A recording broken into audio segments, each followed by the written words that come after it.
السلام علیکم، آپ دیکھ رہے ہیں پاک exclusive T V. Imran Khan کی حکومت اور موجودہ حکومت نے یوٹیلیٹی اسٹور پر تو چیزیں کم قیمت کی تھی، لیکن ان کا فائدہ صرف مخصوص افراد کو ہوتا ہے۔ یوٹیلیٹی اسٹور پر یوٹیلیٹی اسٹور کم ہے، لوگوں کا رش زیادہ ہوتا ہے، گھنٹوں لوگ لائنوں میں لگے رہتے ہیں، اس کے بعد نمبر آتا ہے، پھر ایک شناختی کارڈ پر 1 کلو چینی، 1 کلو تیل، 1 کلو گھی ملتا ہے، اور کئی اسٹوروں پر تو یہ چیزیں بھی نایاب ہوتی ہیں۔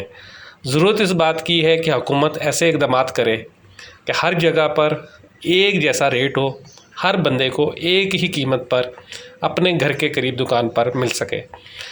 کراچی میں جو اسٹور کا ریٹ ہے، اس ریٹ پر کئی اسٹور چیزیں فراہم کر دیتے ہیں، لیکن ان کو حکومت کوئی فائدہ نہیں دے رہی۔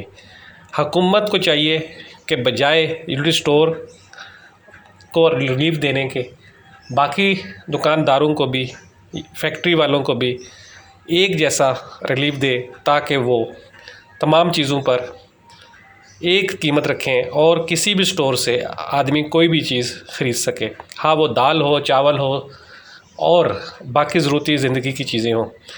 دیکھنے میں آیا ہے کہ چند جگہ پر تو ریٹ ہوتے ہیں، لیکن باقی جگہ پر من مانی چل رہی ہے۔ سستا بازار ہو، وہاں بھی برے حال ہوتے ہیں۔ اس لیے چاہیے حکومت کو کہ وہ ایسے ریٹ مقرر کرے کہ تمام لوگ اپنے گھر کے قریب سے سستی اشیاء خرید سکیں۔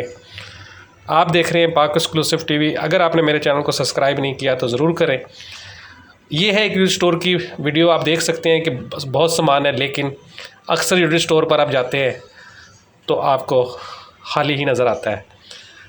اس کی وجہ کیا ہے، یہ حکومت کو بتانا پڑے گا۔